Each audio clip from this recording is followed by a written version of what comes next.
नमस्कार, मैं शिवानी रतूड़ी, आर्यव्रत टाइम्स में आपका स्वागत है। नमस्कार, आर्यव्रत टाइम्स में आपका स्वागत है। बिहार की सियासत इन दिनों पूरे शबाब पर है और चुनावी बिसात बिछने से पहले ही राजनीतिक दलों के बीच जुबानी जंग तेज होती जा रही है।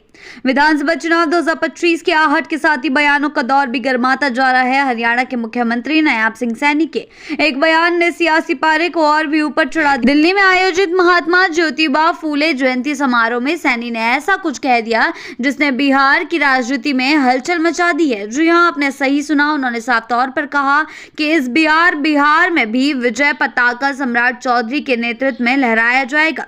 खास बात यह है कि मंच पर बिहार के डिप्टी सीएम और बीजेपी के कद्दावर नेता सम्राट चौधरी भी मौजूद थे, लिहाजा बयान को हल्के में लेना आसान नहीं। जी हां, नायब सिंह सैनी का यह बयान जैसे ही मीडिया की सुर्खी बना, बिहार के सियासी गलियारों में तूफान खड़ा हो गया। सबसे पहले प्रतिक्रिया दी जेडीयू के प्रवक्ता नीरज कुमार ने। उन्होंने तीखा जवाब देते हुए कहा कि सम्राट चौधरी खुद पहले ही स्पष्ट कर चुके हैं कि बिहार में चुनाव नीतीश कुमार के नेतृत्व में लड़ा जाएगा। नीरज कुमार ने तंज कसते हुए कहा कि जिस कार्यक्रम में सैनी जी ये बात कह रहे थे वो उनके समाज का था, तो जाहिर है अपने नेता की तारीफ करेंगे ही। पर जहां तक बिहार की बात है, फैसला तो अमित शाह और पार्टी हाईकमान करते हैं। जब अमित शाह खुद कह चुके हैं कि नीतीश कुमार के नेतृत्व में चुनाव होगा, तो फिर सैनी जी की टिप्पणी का कोई औचित्य नहीं बचता।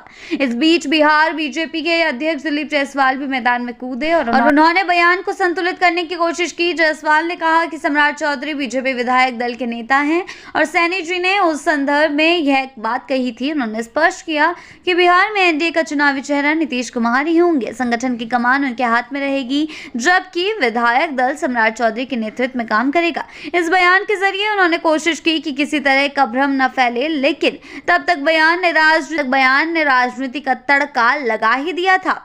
अब जब मामला गरमाया है तो भला नेता प्रतिपक्ष तेजस्वी यादव कैसे चुप रहते। उन्होंने भी मौके का फायदा उठाया और बीजेपी पर करारा तंज कसते हुए कहा, बीजेपी में कौन नहीं सीएम बनेगा, 2 दिन बाद एक और नाम आ जाएगा। ये लोग आपस में नूरा कुश्ती करते रहे। इस बार बिहार की जनता एनडीए की खटारा गाड़ी नहीं बल्कि नई गाड़ी की सवारी करेगी।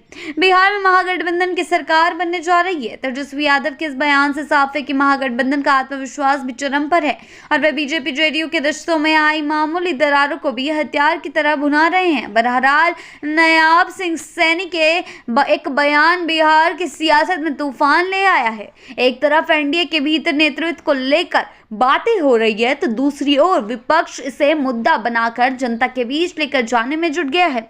इस पूरे घटनाक्रम ने यह तो साफ कर दिया है कि बिहार चुनाव की पटकथा अब बयानबाजी के मोड़ों से होकर गुजरेगी और हर पार्टी अपने अपने नेता का केंद्र में लाने की पूरी कोशिश करेगी। एक छोटा सा वाक्य, एक मंच से निकली एक टिप्पणी बिहार की चुनावी फिजा को पूरी तरह से गर्मा चुकी है। अब देखना दिलचस्प होगा कि आने वाले दिनों में और कितने नाम सामने आते हैं और इस सियासी रणभूमि में कौन अपनी पकड़ मजबूत करता है। ऐसे ही अपडेट्स के लिए जुड़े रहें आर्यव्रत टाइम्स के साथ ही चैनल को सब्सक्राइब करना ना भूलें और हमारी फेसबुक और वेबसाइट के साथ भी जरूर जुड़ें।